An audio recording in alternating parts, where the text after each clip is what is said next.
Well, I got several things, but I'll just ask one. Okay, the ancient Mesopotamian goddess, Ishtar, she was both the goddess of love and war, which seems to me very strange, because we usually think of love as being feminine, war as being masculine. But there seems to be that there was a sort of a tie there between war and love. Can you explain it? I don't know whether I can explain it, but I can certainly riff off it. And the question is that the ancient Mesopotamian goddess Ishtar was in fact the goddess of both love and war, and in our understanding, those two things are very separate, and asking if I can explain or at least comment on why those two things might be together. And with the caveat that I don't know the answer to this, so I'm just making it up. You know, those are both about powerful, primary parts of humanity. And at some level, we often, particularly when women go to war, often going to war has been tied to love. Like I said, I'm just making it up. I don't know, but that's the best I've got for you. And also just the fact that different cultures do have different ideas about these things, and I don't know a whole lot about ancient Mesopotamia. We have another. Thank you very much for being here, Dr. Toler. This is a really great discussion. The question that I have is, in your study of the historiography, especially when looking at individual women, have you found that historians tend to overemphasize the masculine elements of a female warrior and kind of underplay the feminine aspects? Have you found that there's this like over-masculinization of individual women warriors? Okay, this is a great question, which is whether in the historiography, historians or even the people who are writing the original evidence have tended to emphasize masculine aspects of women warriors. And I guess the answer is sometimes. You really get some very basic tropes about women warriors. There is one that a wonderful writer called Antonia Fraser described as the tomboy syndrome, the idea that this woman warrior wasn't a girl like other girls, and she loved these masculine pursuits, and she's usually encouraged in it by her father, so she grows up ready to function as if she were a man. You get the flip side of that, and you get other women warriors who are castigated for being sexually driven. So I guess you either get a description of women warriors as not interested in sex at all, or really, really interested in sex, and some of the ones who are on the sexual end of the range are almost hyper-feminized in the descriptions. Basically, if you're a woman warrior anywhere before the 19th century, as far as the evidence is concerned, you can't win, is the bottom line.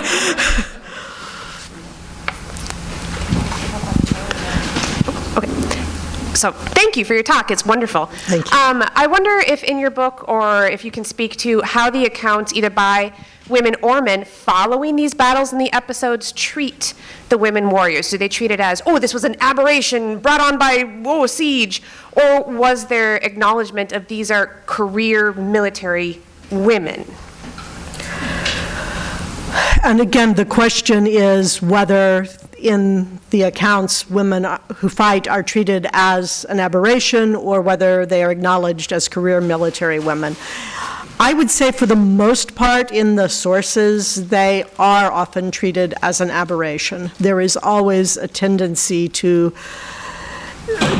say it's really unusual that a woman did this. And they may think that's wonderful, and they may think it's awful. There are a few exceptions to that.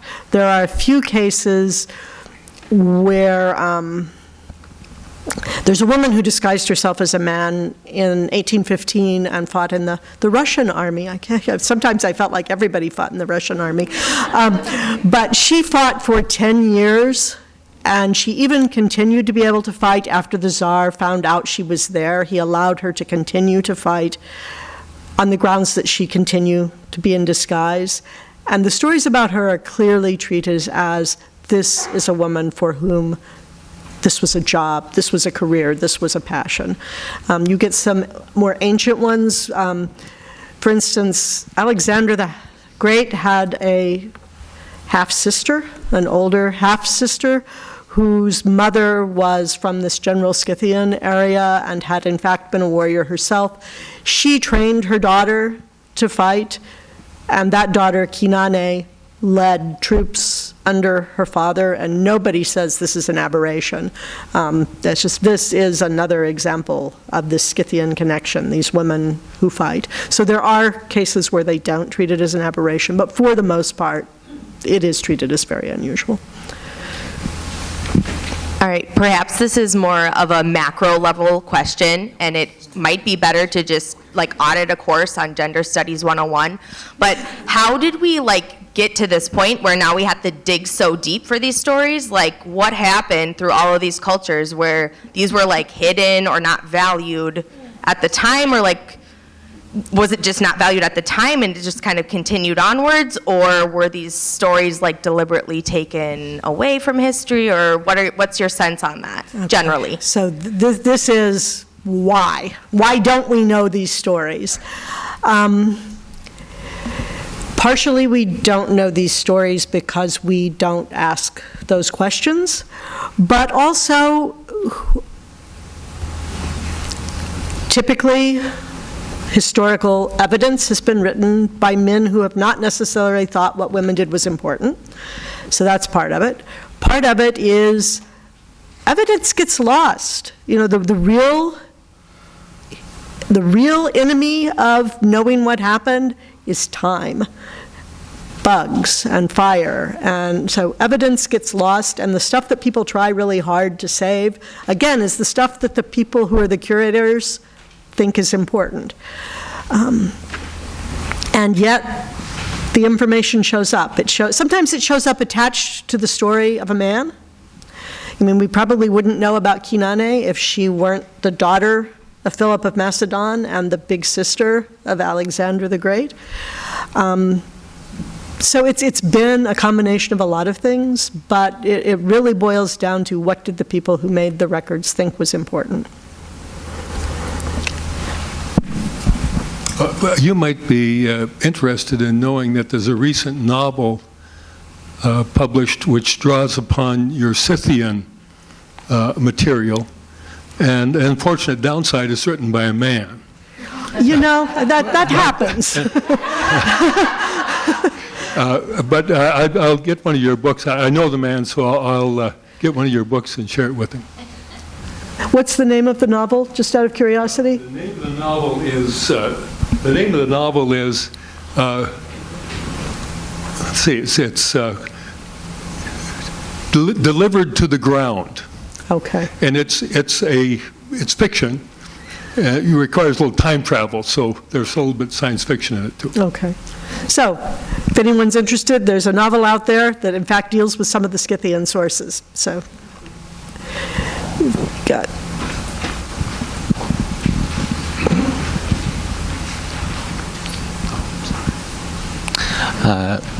Thank you for this talk. It's been fascinating to hear. And I'm kind of curious, so it sounds like there have been few accounts where there have been warrior women that have been accounted for and their deeds have been talked about. I'm curious on how they were talked about, if they were kind of given the same details, if they were talked in the same way as their male counterparts, if other accomplishments were kind of either looked at more or less, or if if anything kind of was differentiated between the two. Okay, so the question is, the women that we do know about, how does their treatment compare to the treatment of their male counterparts? Again, it really varies tremendously. For instance, there's a woman named Ethelfled, who was the daughter of Alexander the Great and who helped push the Vikings out of England. The major sources from that period are from the perspective of her brother, Edward the Elder, who in fact became the King of England. And they don't mention the fact that she led armies or that an entire Danish town surrendered not to him but to her, or they don't even give her title, which was the Lady of the Mercians. They only mention her as Ethelfled, as Edward's sister. The only reason we know about her is there is a fragment of a document from the region, Mercia, where she was, that tells the story from the Mercian perspective. And it's really the account of three women, Ethelfled, her mother, and her daughter, who kind of disappears from the picture after her death. She does not succeed her mother, and we don't really know what Edward did to her to have that happen. So it really depends on the woman. Sometimes we have very little. I mean, there are some women who we know their name and we have one sentence about what they did, and that's it. I realize it's not a very useful answer. So many of the answers are, it depends. And there's a reason you don't get whole books about some of these women, because for some of these women there just isn't enough information to write a full biography. It seems like one of the famous women warrior stories are the Amazons, at least in the feminist world. Mm-hmm. And what can you tell us about that? I mean, is it a story? Is there any historical evidence? Or there's actually increasing historical evidence that Herodotus wasn't just making it all up, though he certainly made up some of the more salacious details. But these women, the Scythians, etc., are in the area that Herodotus tells us the Amazons came from. And there is increasing evidence that suggests that there was a historical basis for that story. And if that's something anyone is interested, I strongly recommend Adrienne Mayer's book, The Amazons, which looks at ancient women warriors and carefully looks at the Amazon story and how it fits with the archaeological evidence. Fabulous book.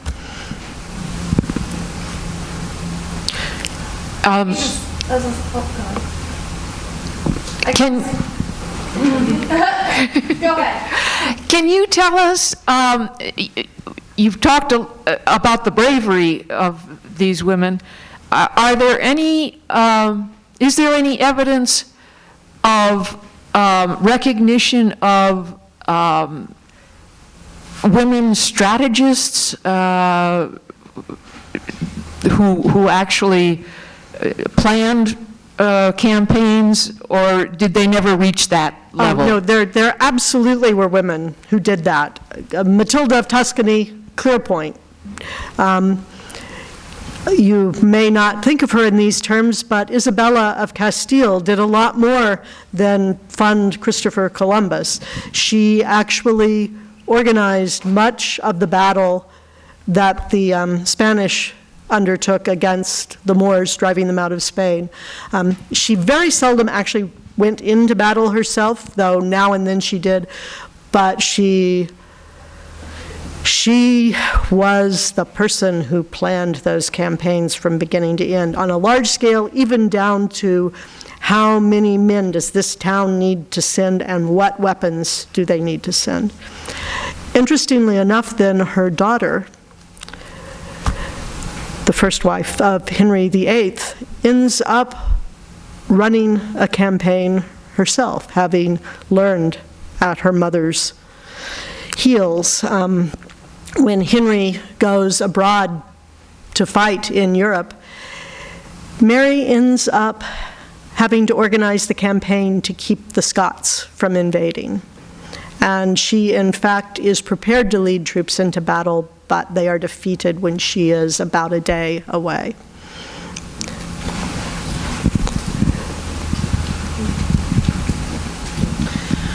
What role do you think religion plays in us not knowing about a lot of these women warriors? She's asked, what role do I think religion plays in us not knowing about women warriors? And my personal opinion is a great deal. I think that with Christianity, we had some changes in beliefs in what women should and should not do. I think that that did affect how we see those. But also with the passage of time, the other thing that seems to have changed is the creation of the modern European military, which both took women out of the field support roles that they had played. It gets lumped under the phrase camp followers, which we tend to think of as prostitutes. But in fact, there were large numbers of women who followed the early modern European armies that basically provided support services. As the armies become more professional in the 18th century, the number of women who are allowed to do that becomes much smaller.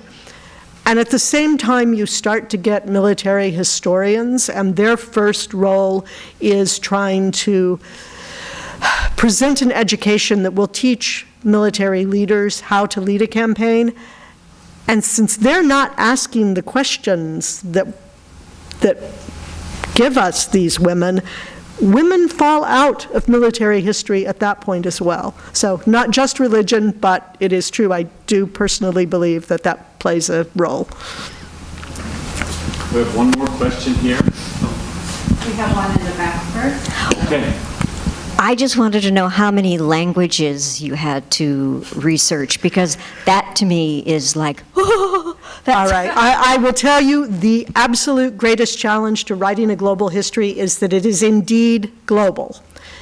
And that means it is impossible to know all of the languages. So you are limited to the languages you personally can read.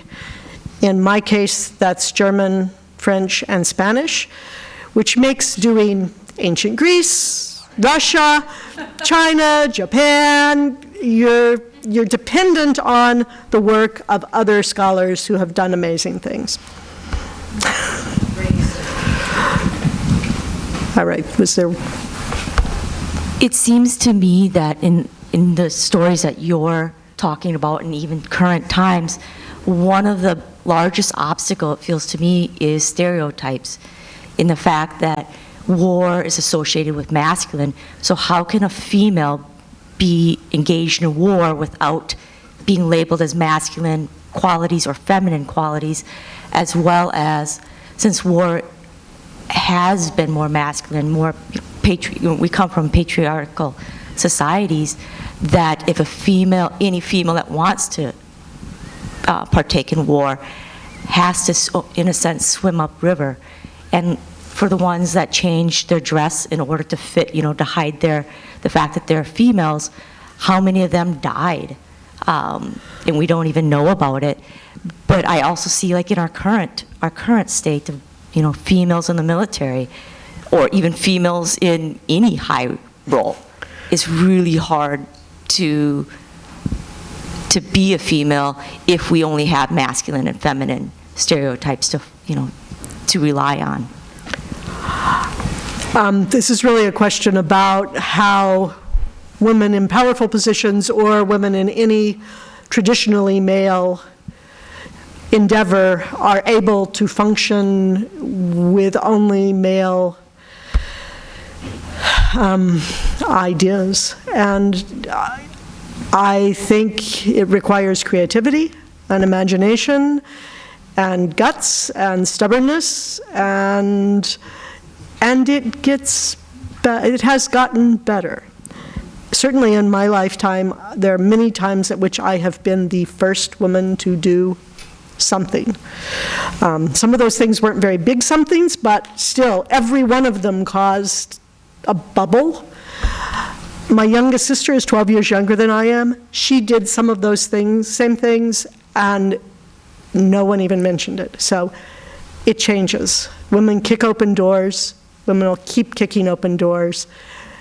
And you don't have to not be female to kick open a door. Thank you. Let's thank our speaker again.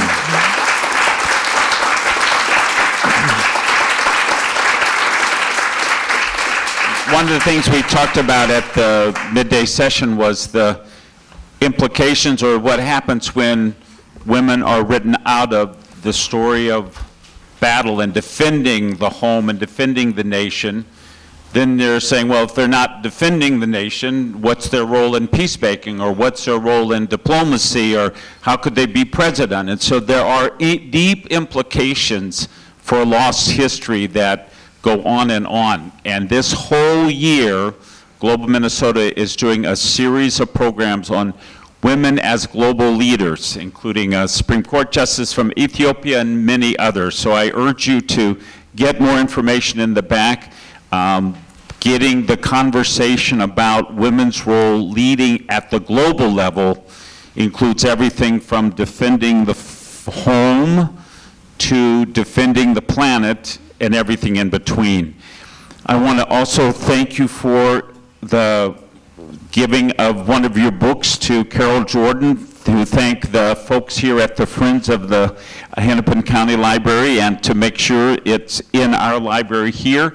But I urge all of you to buy a book in the back, get it signed, read it, start telling the stories, and start being part of this whole conversation to help our whole community know this amazing story. Thank you again. Thank you.